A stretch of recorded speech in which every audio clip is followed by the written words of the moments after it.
Senator Dooley, please. And just to welcome the Minister to the House. Minister, you don't need me to tell you the state of the aviation sector. It's absolutely on its knees, and you know that through the work that you do every day. And it's not just the aviation sector, because it's all the ancillary businesses that have other customers but are predominantly serving the aviation sector that are also in a state of free fall. I have first-hand experience of it because there's an international airport located in the constituency that I come from, Shannon Airport.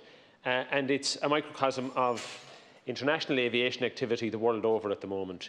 You have airlines, you have aviation companies, those companies that provide care and maintenance of aircraft. They too have lost contracts and are struggling to survive. But to just look at the core of the aviation sector in the first instance, others have talked about the length of time it will take the sector to get back to normal, or get back to what were 2019 levels.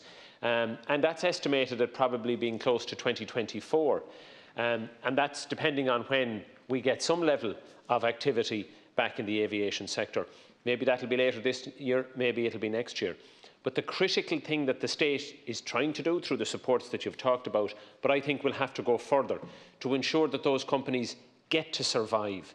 And when I talk about the companies surviving, I'm really talking about their ability to continue to retain staff, pay them, give them some level of income to get them through the difficult period.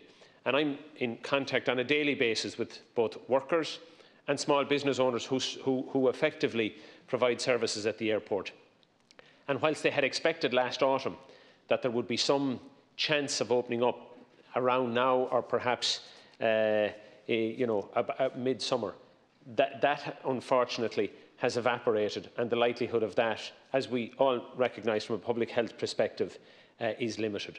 So what's the next phase? The next phase is to try to shore up the balance sheets of these companies and to protect them. Let's look at the biggest operators in the first instance, the two main airlines that serve the state. And we do need that competitive tension to ensure that there will be an appropriate marketplace on the other side of this. I've advocated for quite some time that the government should engage with both companies, both Ryanair and Aer Lingus, and look to see how they can assist these companies through the period of time. No company can sustain the continued losses the way they have. And I think it would be appropriate for the state to look to taking a shareholding, not necessarily a passive shareholding, but a shareholding that guarantees the protection of strategic connectivity during that recreation phase of the aviation sector. Not talking about nationalising. It's not like that. It's taking or playing a role similar to what we did with our pillar banks. We identified that the three main banks at the time, or the two main banks and the PTSB, required state investment to protect the banking system, to protect the economy. I would argue that Aer Lingus and Ryanair are two pillar airlines that provide connectivity to this island nation, and we should give very serious consideration to taking a stake or taking an interest in a shareholding that could be dispensed with and sold on in due course when these companies recover. There is enormous pressure and anxiety in the minds of the people who haven't been working for the past year. They're barely able to make ends meet. In many cases, they're living on very significantly reduced income. Some are out of work and on PUP. And what we're not seeing is the support from our pillar banks to assist them through with continued moratoriums, recognising that these people want to work. They'd be working in any other sector if they were trained in it. But they're holding on. They're hoping that this sector will recover. So we do need a greater engagement from the banks. And I suppose allied to the aviation sector, directly connected to it, is our tourism and hospitality sector. Somewhere between 150 and 250,000, depending on the time of the year, working in that sector.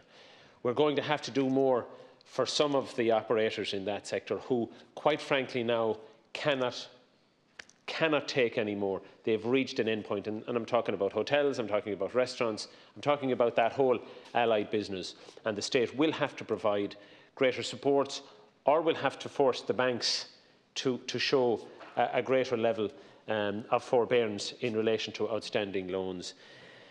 Whilst we all talk about the planes, the aircraft, there are other businesses that are affected. People involved in the leasing, people involved in car hire at the airports, ground handling staff, people who unload and load baggage, people who work in refuelling. All of these people are effectively out of work, and they're in a dire and desperate state.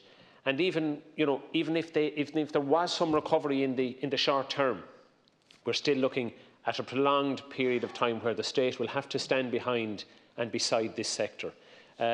It's the right thing to do for the people and for the businesses that are there, but it's also the right thing to do for the economy, because some of the bigger airlines will choose not to serve Ireland for perhaps the next 2 to 3 years until it's financially viable for them. So that's why it's really important to protect what we see as the indigenous sector, so that we're in control to some extent and we protect the companies to the greatest extent possible that serve and operate within our own state. So I'll conclude on that, Minister, and look forward to proposals that you may bring forward in due course.